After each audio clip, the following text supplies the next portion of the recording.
Hi everyone, welcome back to Kenwood Kids Club. My name's Finn and today I have this American-inspired peanut butter and cheesecake. Today we are encouraging you to raise money by doing school bake sales for the 401 Foundation. So this would be perfect for any bake sale, and let me show you how I made it. The ingredients for all of this is going to be really simple. So for the cheesecake, we've got 150 grams of caster sugar, we've got 200 grams of peanut butter, we've got 360 grams of cream cheese, 150 grams of jam, and we've also got 200 millilitres of double cream. And for the base of the cheesecake, all we need is 300 grams of crushed biscuit crumbs. I've got digestives here, but I guess the American version is that graham crackers, so you could use graham crackers. And I've also got 100 grams of melted butter, and that's all we need for the ingredients. You only need one tin for this recipe, and right now I've got a 7-inch springform pan, and you know it's a springform pan when it's got like this little belt buckle thing on it. And you could use a loose bottom pan where you just like push up the base, but I like using the springform ones for cheesecakes. And a really good trick is if you get just a square of parchment paper that's bigger than the base of your tin, and what you can do is undo the buckle on it, put the piece of parchment paper over, then all you have to do is put this back on there, give it a press down, and then fasten the belt, and now your tin is already lined and ready so it doesn't stick to the bottom, and it's as easy as that. So the first actual bit of baking in this recipe is going to be the cheesecake base, and all we're going to do for this is get the biscuit crumbs, and I'm going to tip that into a big bowl, and to that I'm going to add 100 grams of melted butter. And normally this is a little bit more butter than you'd normally add for a cheesecake base, but because this is non-baked you really want it to be able to stick together, so when you cut it you can get a nice clean slice. So just mix that through together and it'll start to sort of clump a little bit in places, but you just keep mixing it and then it'll start to look like wet sand, which is exactly what you want. And just keep, I won't use that. So just keep mixing it through like this. I like to sort of jab my spatula in, move it back and keep doing that, and then twisting the bowl just to make sure there's no like big bits of butter around.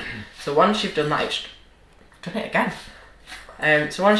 should all be one colour like this, and there should be no sort of like really big lumps in it, and it should look a little bit something like this. But if you get a little bit with your hands and you squish it, when you touch it, it should just sort of crumble a bit, which is exactly what we've got here.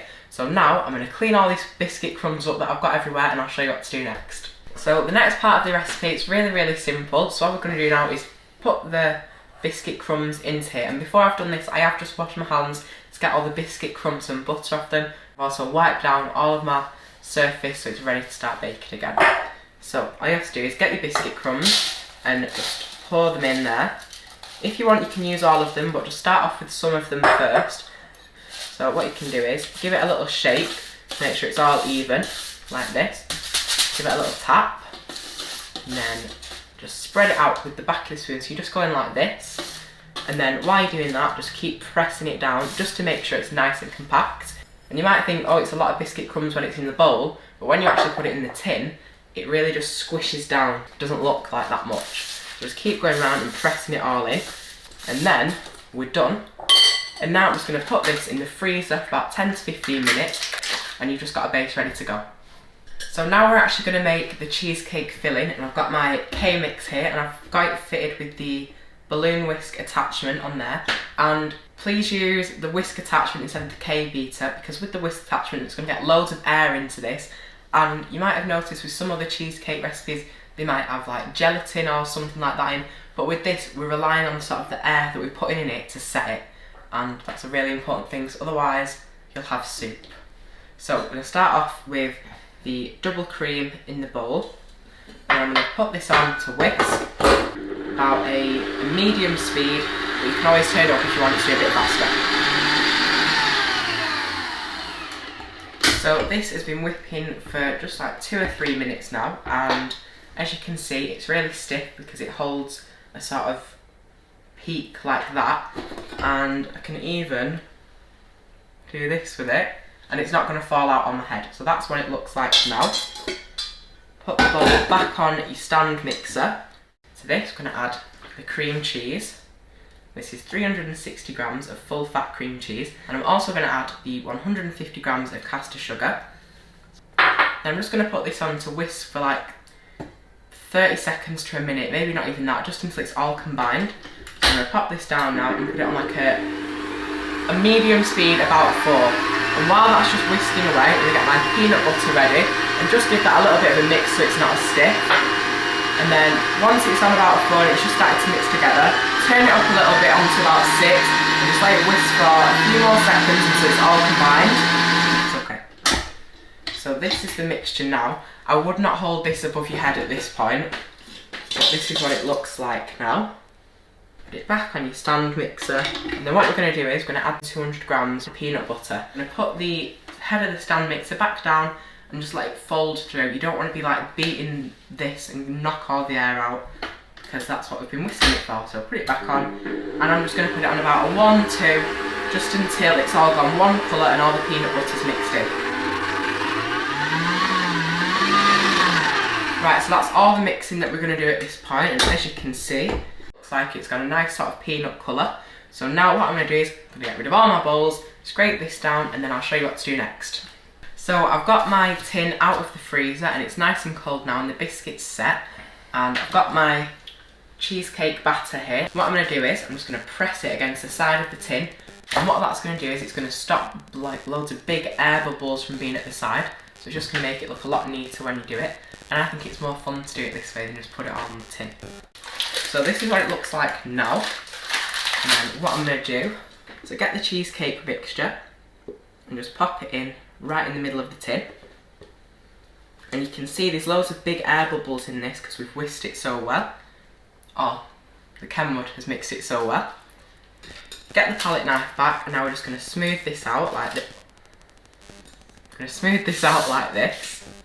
And then again, just like work it all around the sides, like that. The next part of this is just cleaning up the edge of the tin. So I've just got a piece of kitchen roll here that I've folded over. And what I'm going to do is I'm just going to tidy up the edge. Just stuck my thumb in the entire cheesecake. That's fine. That's fine. Now that my cheesecake's neatened up a little bit and it doesn't have a huge thumb mark in it anymore, what I'm going to do is I'm going to get the jam from before, and here I've just got a cup, or you can use a glass or something, and a piping bag. It's a really good tip when you're filling up piping bags so you don't have someone with you to hold it for you. Just stick it in a cup and it works fine. So pop that in there. And then what we're going to do is put all the jam in here. Give it a little shake, pull it down like that, and then twist it, because that's going to stop any of the jam from coming out all over your hands, which is the messiest thing ever. And then once I've got this, I'm going to get a pair of scissors. I'm just going to cut the end off, find a bit on the cheesecake, stick the piping bag in, and hold it down like that until it's sort of made like a little jam mountain. And then once you've gone around the edges with it, you can start to do some in the middle. Get the jam and any little like holes that you've gotten, fill them back in with the jam, and then I'm going to do something really cool with it. Once all the little pockets of jam have been like put over with a bit of more jam, I'm going to get a cocktail stick. I'm just going to swirl a little pattern through all of the jam and marble it through together. And you can just go in any shape or way that you want, just to marble it through so you have like little pockets of jam on the top. So just keep going like this, and this is such a fun thing to do, and I'm just going to keep swirling it until I find a pattern that I like. So just keep going like this. And I think I quite like that pattern now, so now I'm going to put this in the fridge for a few hours, or you can just freeze it for about 2 hours and then it should be good to go. So my cheesecake's been in the freezer for about 2 hours, and I've just left it out for 5 minutes, so the tin should come off a little bit easier. If it is really cold, then you can rub a wet, warm dishcloth around the edge just to sort of melt it a little bit on the edge so it pops out easy. But I've just left this out for a while, so I'm just going to undo the buckle, and it should come off at one place like that, and then just give it a little jiggle, and then you can get a palette knife and just run it around the edge just to help separate it. Like that. And then pop it out. And then what you can do now is, because we've put the parchment paper on before, it would be really easy to just slide off the tin like that. And then you can transfer it to a plate or a slate board or a cake stand like I have here. And just pop that down like that. And then you can just get the spatula again and just smooth it out on the outside, just because it'll have like some little bumps on it from where it's been lifted out of the tin. And I've just got a piping bag here with a large open star tip, and there's just some whipped cream inside here, like what we did before with the cheesecake. And I've not added anything to it, and this is completely optional as well, but you can just put little stars around the border if you want to, and it's done. I'll see you next time. Bye.